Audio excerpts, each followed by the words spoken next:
Joining us today, a four-time Olympian, a 2008 Olympic bronze medalist, 2005 World Championship silver medalist, a breast cancer survivor, thriver, a TEDx speaker, Chaunte Lowe. Chaunte, thank you so much for joining us today. Hey, thank you for having me, John. And that's just a few of your accomplishments that I listed off there. Anything go through your mind when you hear that? You're gonna make me blush, actually. Makes me It's feel impressive. very old. I did a lot of things in a very short period of time. And a lot more great things to do. So we'll talk about that today. Tell us a little bit about your TEDx talks. It's great seeing those online, and would love to see one in person someday. What got you started in those, and are you nervous before you do them? What's some of the response you get from them, both online and in person? I would love to hear more about it. So it's actually been a very interesting experience when you do keynote speaking is what I usually do. You practice your talk, but I have an opportunity to kind of be very flexible and ad lib and fill in the blanks wherever I want to. But with a TEDx talk, it's very regimented. You have to be very accountable with every moment and try to be as impactful as possible in less than 18 minutes. And so it was a huge experience and very challenging, but I believe on the other side of it, I came out a better speaker. Yeah, and I like that you weave in humor to your talks too. So, is there anything like that? I mean, you've accomplished many amazing things, but to get laughs from a crowd. That's my favorite thing. That's the reason why I do it. I always used to get in trouble as a class clown, and I say, well, I was just practicing for the job that I have now. It's perfect. Yeah, there's just nothing that beats. I remember taking like a humor writing class in college, and the final exam was to give a stand-up routine. Oh, I would And love. I don't think I've ever been more nervous, but it there's a lot of satisfaction once you get the crowd behind you. And you make them feel good. And you if people could be having a hard day and you make them laugh and it makes them forget that hardness of their day for just a second, it's well worth it.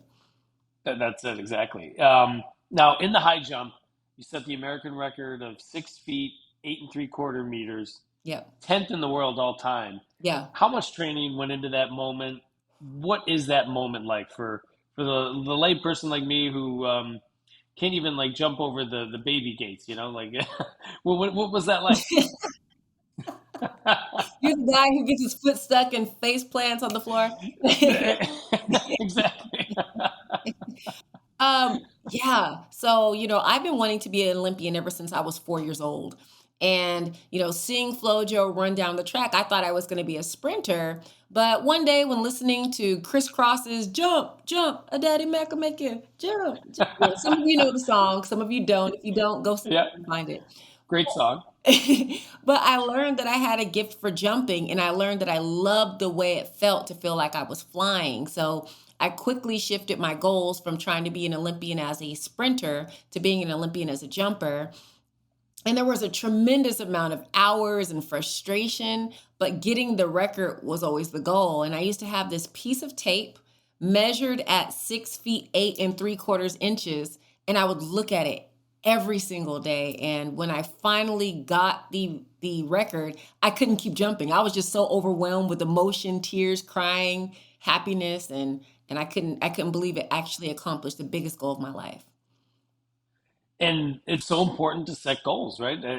You had that in your mind. You had pictured that moment maybe, Yep. and how important was that for you to have all that in place in order to achieve it?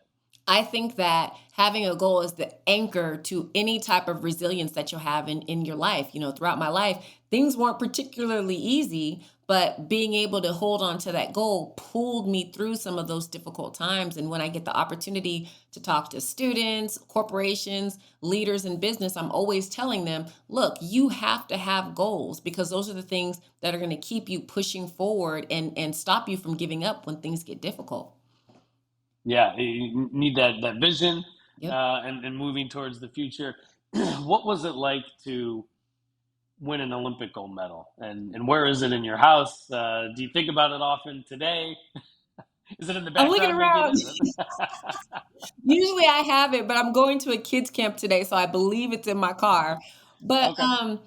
An Olympic gold medal, going to the Olympics in and of itself is a huge, amazing accomplishment. But being able to have that medal placed around your neck, there's nothing like it. And for me, my medal was actually unorthodox. I got it, I earned it when I was a nursing mother of a 1-year-old daughter competing in Beijing in the rain, like toughest experience possible.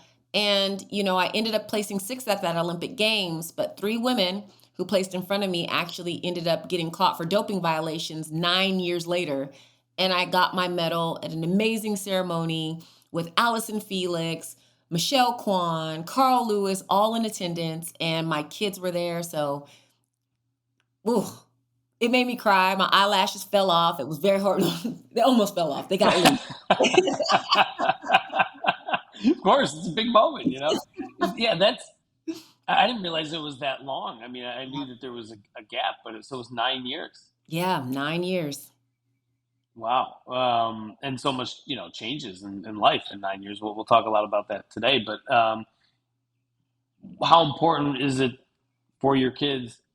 Part of that example you set is goals, hard work. It's also you're not you're doing it the right way. You're not trying to gain an extra advantage in a way that's not in accordance with the rules. Agreed, agreed. And having integrity, thinking about what it is that, I'm doing when nobody else is looking, when people aren't watching, building that character and really holding true to my values is, I think, ultimately why I was able to get a medal. Other people fell into temptation, and definitely there's no judgment from my part to them. But at the end of the game, you have to play according to the rules. If you don't play according to the rules, somebody else get your That's it. medal. Right. And you get to bring it around. It's like Olympic medals, the Stanley Cup, right? Yes, People love it, so you yes. bring it around, talk about it, and It's my fourth child. I that's right. have three gold medals and one bronze. And yeah, tell me, you talk a lot about that, parenting, three children. How did that change your life, becoming a mom? It changed everything. I think prior to having kids, I kind of viewed myself more like a child. I was afraid to speak up for myself. I was afraid to really go after what I wanted as an adult. I felt like I was kind of needed to find a system and I was subject to that system. And it plays a part with what we'll talk about later. But I remember going to a track meet and the official there was just so rude and grumpy. I was like, I thought Florida retirees were supposed to be nice. And I remember I was there as a mom and I looked at him and I said, look, we're all here because we want to have fun. We want to have a good time. Why are you being so mean? And I felt empowered to be able to speak up and no longer feel like a child. I was like, I'm somebody's mama. Like, have you heard the quote? I have my own people. I made a Right. person. That's it. It does. It changes everything, right? Yeah, it does. And How did he respond? he started being nice. I was like, there's something to this. And, like just being able to have my kids there for my Olympic ceremony, one of the things people always ask me is like, were you angry about getting this medal 8 years later? Like all the things you missed? And I was like, no, because I had a nursing 1-year-old who would have never remembered the moment. And she wasn't even in Beijing. And then I had two additional children who didn't even exist at the time. And they got to be part of that medal ceremony. They actually held the medal before I did because they handed it to my children, they handed it to my husband, and they placed it around my neck. And they'll have that memory for the rest of their lives. And it's something that will let them know, like, wow, if I work hard, if I don't give up, if I do things the right way, there's a chance that I could accomplish amazing things. And so I wouldn't change that for the world. Yeah, well, hard work, honesty pays off, Yeah. and what a great example for your kids. Thank you. Um, so, take us to the moment you're 34 years old. You do a self examination, Yep. reveals a lump on your breast. You go to the doctor.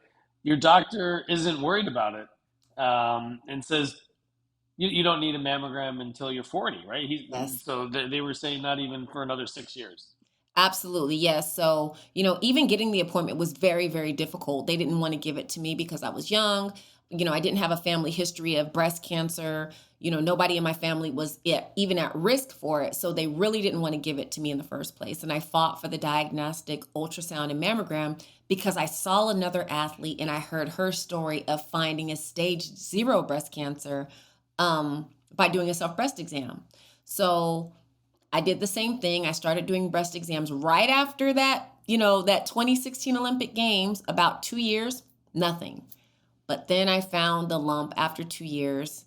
They did it. They read the results and they saw that there was something there. And the doctor told me it's a swollen lymph node. And that's fine. A misdiagnosis is fine. It's the fact that he told me not to even come back for 6 years is the part where I felt was slightly irresponsible.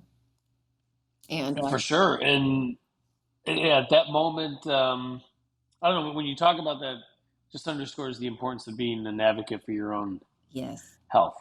Yeah, and I think that that pivotal moment that I talked about at that Jacksonville track meet, where I felt empowered enough as a mom to use my voice to speak for what's right, is what caused me to go back for a second opinion and say, look, I don't really like what you're saying. I am an adult, I am a woman, and I have the right to go back and seek a second opinion. And that's how we were ultimately able to diagnose that lump as a very aggressive, fast growing form of breast cancer, which is triple negative breast cancer. How did that decision, it seems like an obvious question, but how did that decision that you made, really starting with the self examination all the way through, change your life? So, living life before getting diagnosed with breast cancer, especially as an elite athlete, you feel like it's something that's not going to happen to you. You think, well, I'm doing all the right things. I'm working out every day. I don't smoke. I don't do drugs. I do all these things. So I'm fine. But it completely changes your whole world and the dynamic in which you view life when you realize even doing those things, there could be other risk factors that you're not aware of that put you in danger for disease. And, when I got to the point where I started learning about all of the other people that are impacted by cancer, specifically in my case, breast cancer, I felt like I had to do something because I did not understand my risk prior to that diagnosis. And that's it, right? You're looking beyond yourself. You're doing something for others. What can others learn from your journey? I would say when it comes to people that, might not even be worried about cancer or might be, know your risk, find out what resources are available, and take it upon yourself to be proactive. I think one of the most chilling things that I remember is that 2 years before, I had shared in October the stat that 1 in 8 women in their lifetime will be diagnosed with breast cancer. And even though I shared it on social media, it didn't sink in how alarming that number is. And that's just breast cancer. All types of different cancers is a whole nother beast. And now, like, I urge people, listen, at least know your risk, do what you can to be proactive and preventative, and don't ever think that it's something that you're immune to. That's right.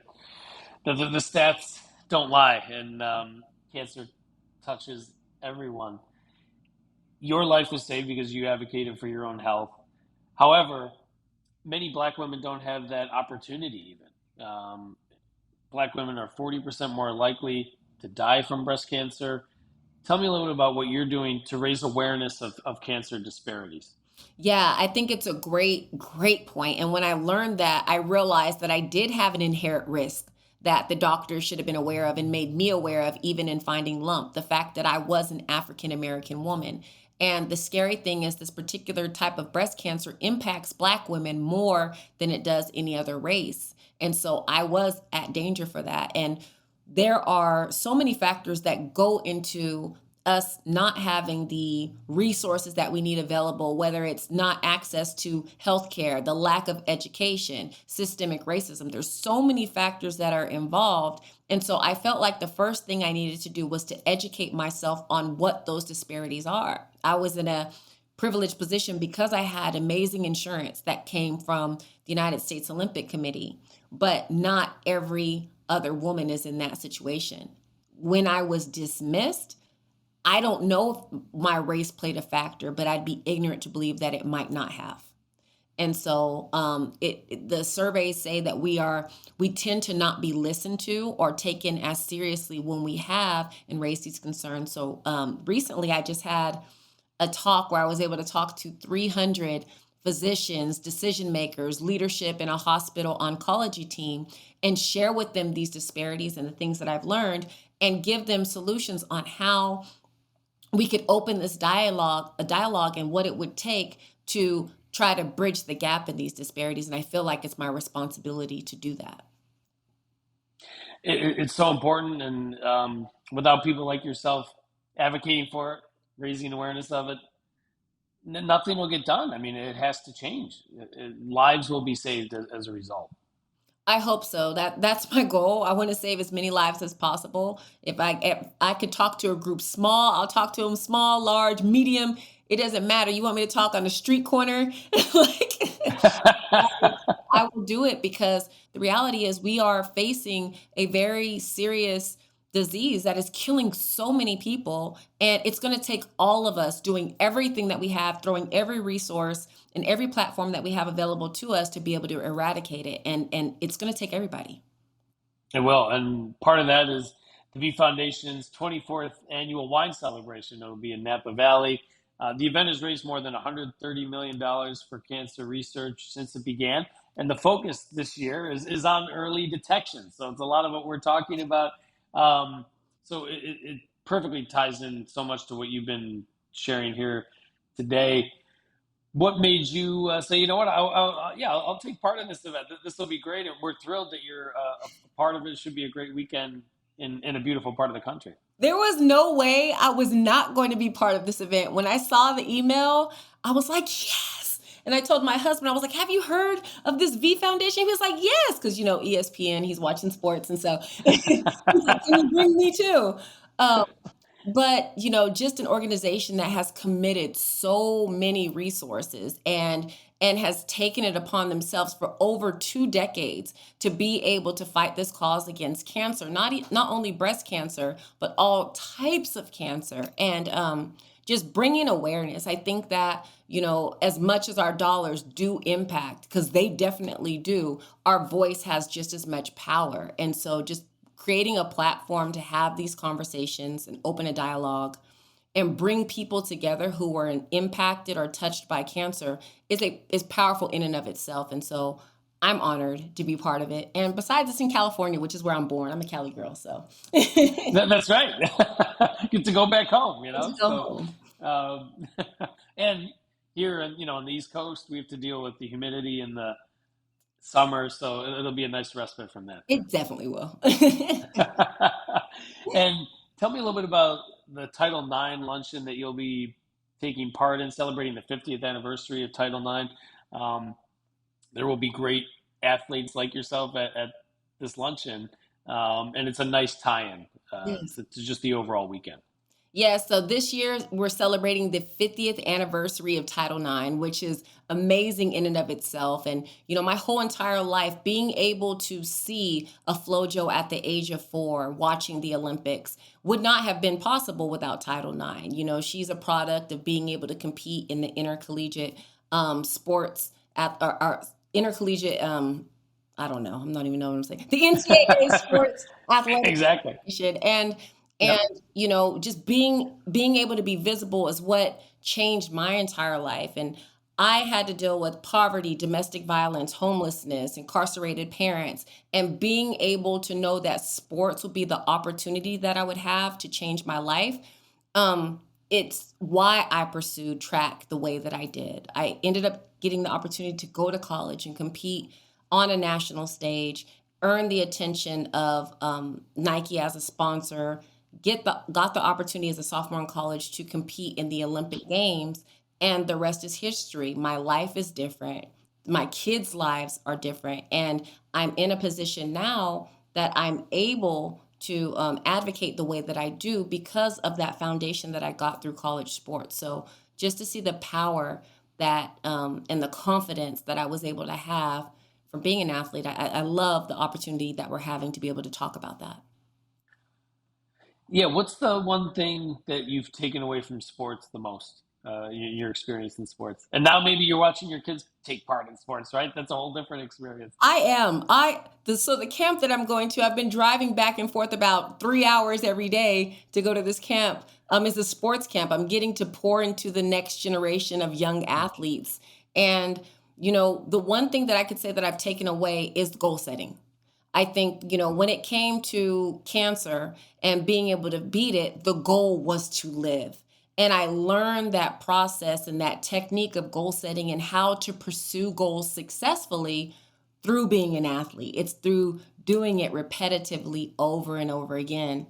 And so, definitely 100% goal setting and being able to go after what you want because you've seen it first. Yeah, it is. It's so important.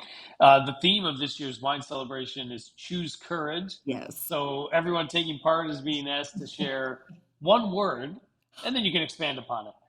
One word of what choose courage means to you. Resilience.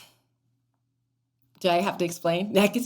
Yeah, you can, or you can leave it. That's a perfect word for it. So, It's easy to quit, but it takes courage to forge ahead, not knowing what's in front of you. So for me, that's as, resilience. yeah, so well said. And just like Jimmy V said, don't give up. Don't ever give up. Don't ever give up, ever. Right. Keep going. Keep Yes, moving forward. Um, Here at the V Foundation, our vision is victory over cancer. When yes. you hear that phrase, victory over cancer, what does that mean to you? Victory is a word that sparks so much joy. Like you can't say victory like victory with no zeal and emotion. When I think of victory, I think of people's hands raised up. I think of heads thrown back, smiles, confetti coming out of the sky. And so when I think about victory over cancer, I think about complete and total defeat of a disease that is so horrible, that's ravaged so many people, but now it is eradicated and gone. That's what I think of when I think of victory.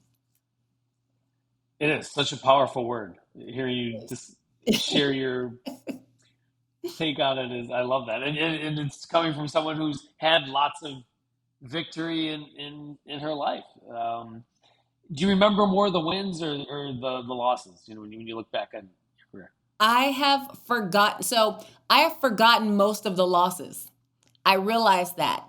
The only ones I remember are the ones that I need to use as motivation to not slack off or like that last jump in Rio. That one I remember, but the majority of them are the wins because I tend to be a person that is more positive than negative. If it's positive, I am holding on to it with everything that I have, but losses that no longer serve me a purpose are negative. So I let those go and I celebrate the victories. Got to. You have to enjoy the great moments and the victories. Any final thoughts? We really appreciate you taking the time, and we know you're busy. Look forward to seeing you at the wine celebration and taking part in that event. And any final thoughts? You've had so many wonderful messages that you've shared today. I think I want to encourage anybody who's listening when they think about cancer, they think about it being something so big and monumental that anything that we could do as individuals doesn't seem to put a dent in it. But I want to encourage you that even what you might perceive as insignificant has a huge and profound impact. Whatever you have to give, whatever it is, your talents, treasures, your time, it is so vitally important. We need each and every one of us. So I want to encourage you, whatever you have to give it, and it will be well received. And like we say in sports, it takes a team. That's one of the great lessons of sports: It teamwork. takes a team. Thank you very much. We appreciate it. Thank you for spending your morning with me. Of course, it was great.